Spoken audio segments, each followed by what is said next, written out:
Okay, we are going to look at today how to solve systems of equations with elimination. Now we've looked at graphing, which can be a little tedious, so now we're going to look at how to do it algebraically. Now the one thing that you have to understand is what the term inverse or opposite means. So if you have the inverse of 2, that would be negative 2. If you would need the inverse of negative 7, that would be 7. The inverse of 3x would be negative 3x, and the inverse of like negative 5y would be 5y.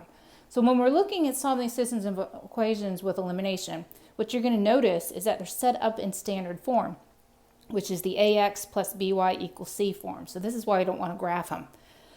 All right, so let's look at here and let's look at the coefficients in front of the x's and the y's. The coefficients in front of the x's, if you notice, they're opposites. The coefficients in front of the y's, well, they're the same. So we're looking for coefficients that are opposite. So since the coefficients are opposite in front of the x, we're just going to go ahead and go from there. So we're good to go. So I'm going to draw my bar, and I'm going to put a plus sign out here. And what I'm going to do is I'm going to add my 3 columns together. I'm going to draw my equal sign here. Now 2x plus negative 2x is going to give me 0, so I'm not going to put anything there. 2y plus positive 2y is going to be 4y, and then 26 plus 10 is going to be 36. See, the whole reason I have to solve for one variable is because you have to find one in order to find the other one. So now that I can figure out what y is, let's see, I'm going to divide by 4 because that's multiplication. The opposite multiplication is division. So I'm going to divide by 4. And so y is going to equal 9. So now that I know that y is 9, I know that these are going to be intersecting lines and they intersect at something comma 9. So how do you find the x? Well, I've got 2 equations to work from. All I need to do is plug my 9 in place of my y and solve for x. Now again, you choose whichever one you want to. I always choose the one that's the least intimidating, which means it doesn't have as many negative signs. So I'm going to use this one. So I'm going to take my 9 and I'm going to put it in place of my y. So I'm now going to have 2x plus 2. Now when I substitute in, I always put it inside parentheses, equals 26. That way you don't mess up with the signs. So you have 2x plus 18 equals 26. Now, to eliminate the 2x, I'm going to subtract 18 from each side. So I get 2x equals, you borrow from the 1, this becomes 16. 16 minus 8 is 8. And then I'm going to divide by 2. And so x is going to equal 4. So my answer is going to be 4, 9. Now let's say I want to check it.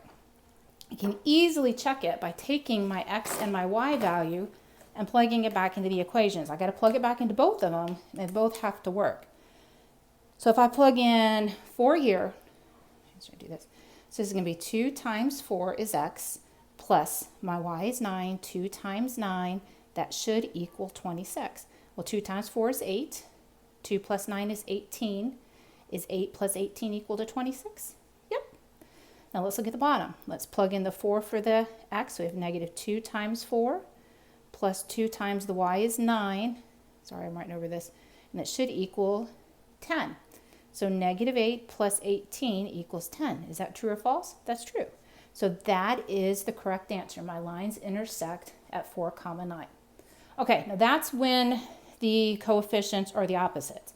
What happens if you have coefficients that aren't the opposite? So let's look at the coefficients in front of the x and the y. What do you notice about the x? Hopefully y'all are saying they're the same. What do you notice about the y? They don't even have the same coefficients or opposite. So what we're going to do is, because the x's each have a 7, we're going to rig it. We're going to turn one of them into the opposite. So if one of them's a 7x, the other one needs to be a negative 7x. So what can we multiply 7x by to get negative 7x? Got an idea?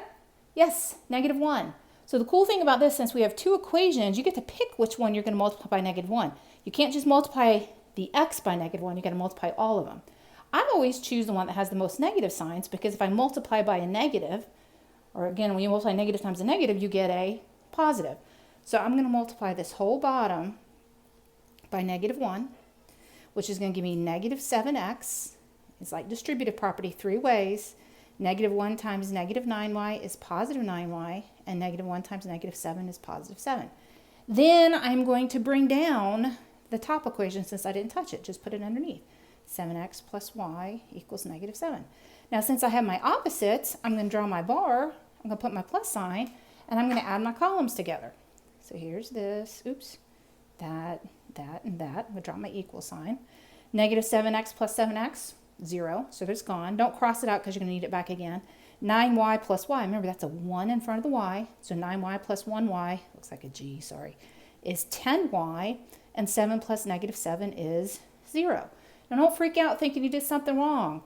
If this is multiplication, the opposite of multiplication is division. What is 0 divided by 10? 0. 0 is an answer. So y is 0.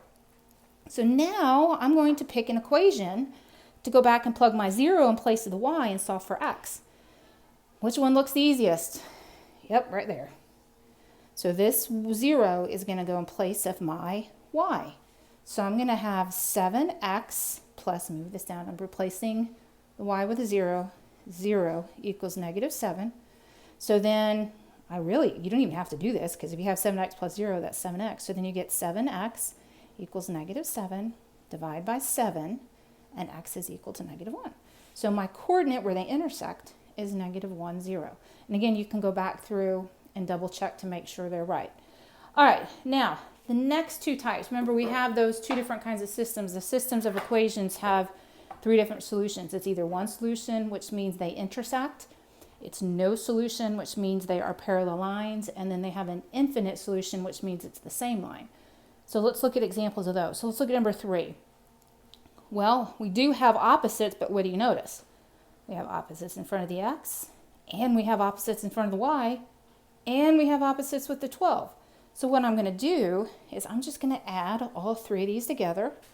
I'm going to drop my equal sign. This whole side's going to cancel each other out, so when it cancels out, I'm left with 0. This side, 12 plus negative 12, is going to be 0. So if when I'm left with a true statement, 0 equals 0, this means my answer is infinite, and they're the same line. Okay? Now, let's look at the bottom one down here. What do you notice about my coefficients?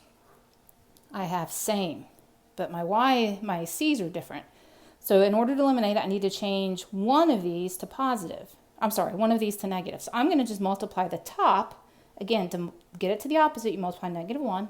So that's going to be negative 6x. Negative 1 times negative 4y is positive 4y. And then negative 1 times 8 is negative 8. Then I'm going to bring down the 6x minus 4y equals 12. Now when I add them together, what do you notice? All of that cancels out, which gives me 0. And the negative 8 plus 12 is 4. Well, is that a true statement? Does 0 equal 4? No, it doesn't. So this means this is no solution, which means they are parallel lines. Okay, hope this helped you guys out. Hope to see you soon. Take care. Stay well. Bye.